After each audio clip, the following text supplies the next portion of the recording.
Assalamualaikum warahmatullahi wabarakatuh. Perkenalkan, nama saya Noladi Aula Fitri dengan NIM F103221009.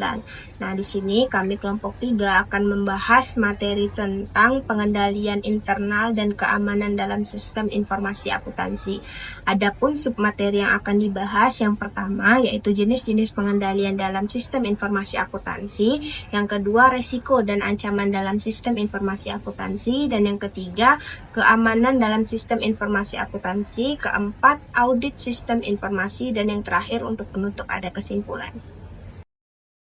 Oke, selanjutnya di sini saya akan membahas materi tentang jenis-jenis pengendalian dalam sistem informasi yang terbagi menjadi 6 jenis pengendalian. Yang pertama ada pengendalian umum. Nah, dalam pengendalian umum ini terdapat pengendalian akses, keamanan sistem, backup data, dan audit log. Yang tujuannya itu untuk menjaga integritas sistem data agar tetap aman dari ancaman seperti pencurian atau kehilangan data. Yang kedua, jenis pengendalian aplikasi. Nah, pengendalian ini mencakup validasi input, pengelolaan data, validasi output, dan pemisahan tugas. Artinya tujuannya untuk memastikan bahwa data yang dimasukkan itu diproses dan dihasilkan tetap akurat dan dapat diandalkan pada suatu perusahaan. Oke, yang ketiga jenis pengendalian internal. Ini fokusnya pada pemisahan tugas, otorisasi transaksi, dan pengawasan. Bertujuan untuk mencegah kesalahan dan kecurangan dengan membagi tugas kepada orang yang berbeda dalam suatu sistem. Selanjutnya ada pengendalian fisik. Nah, pengendalian fisik ini bertujuan untuk melindungi fisik dan data seperti keamanan ruangan dan perangkat keras yang digunakan. Contohnya itu seperti penggunaan kunci akses, kamera pengawasan, dan sistem keamanan lainnya. Yang kelima ada pengendalian manajerial, artinya meliputi dari seluruh evaluasi kinerja sistem dan pelatihan staf. Ini tuh bertujuan untuk memastikan bahwa sistem informasi akuntansi ini berjalan dengan optimal dan staf itu memiliki kemampuan yang memadai dalam mengoperasikannya. Yang terakhir ada pengendalian kepatuhan, artinya memastikan bahwa suatu sistem ini mengikuti peraturan dan standar yang berlaku. Misalnya itu seperti kepatuhan terhadap standar akuntansi dan regulasi keamanan data. Oke, materi yang selanjutnya akan disampaikan oleh Nurtia. Kepada Nurtia, waktu dan tempat dipersilakan.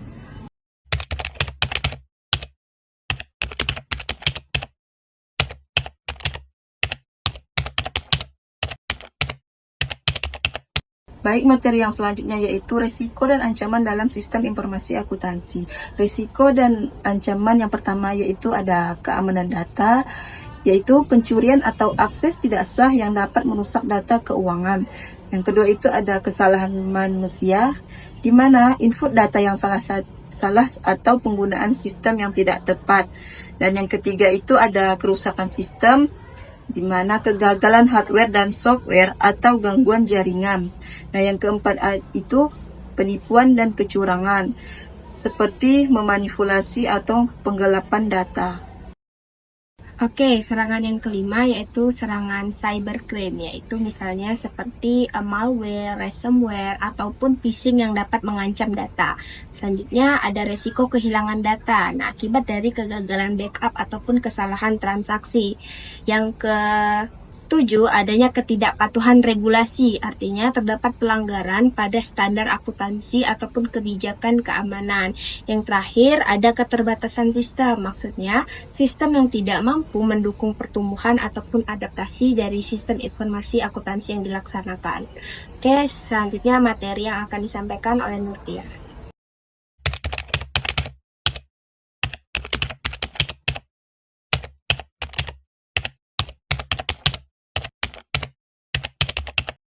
Materi yang selanjutnya yaitu keamanan dalam sistem informasi akuntansi. Nah, keamanan yang pertama yaitu ada kerahasiaan, di mana untuk melindungi data sensitif agar hanya dapat diakses oleh pihak yang berwenang.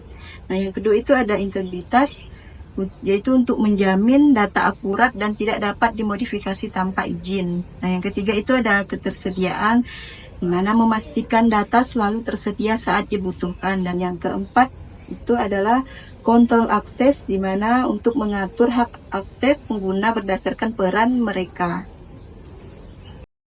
Ini materi yang selanjutnya yaitu keamanan dalam sistem informasi akuntansi. Nah, keamanan yang pertama yaitu ada kerahasiaan, di mana untuk melindungi data sensitif agar hanya dapat diakses oleh pihak yang berwenang. Nah, yang kedua itu ada integritas, yaitu untuk menjamin data akurat dan tidak dapat dimodifikasi tanpa izin. Nah, yang ketiga itu ada ketersediaan, di mana memastikan data selalu tersedia saat dibutuhkan. Dan yang keempat itu adalah kontrol akses, di mana untuk mengatur hak akses pengguna berdasarkan peran mereka. Baik, di sini saya akan membacakan pengertian dari audit sistem informasi akuntansi. Nah, audit sistem informasi akuntansi atau biasa disebut dengan SIA, yaitu proses sistematik untuk mengevaluasi efektivitas, efisiensi, keamanan, serta kepatuhan suatu sistem informasi akuntansi terhadap standar dan regulasi yang berlaku. Audit ini bertujuan untuk memastikan bahwa sistem yang digunakan dapat menghasilkan laporan keuangan yang akurat, andal, aman, dan sesuai dengan prinsip-prinsip akuntansi yang berlaku. Berikut ada juga langkah-langkah yang dilakukan audit untuk memastikan bahwa data keuangan dari akuntansi dilindungi oleh ancaman eksternal maupun internal. Yang pertama yaitu menggunakan firewall dan enkripsi, yaitu untuk melindungi data dari serangan cyber. Yang kedua yaitu menerapkan sistem autentifikasi seperti password yang kuat dan otentikasi 2 faktor.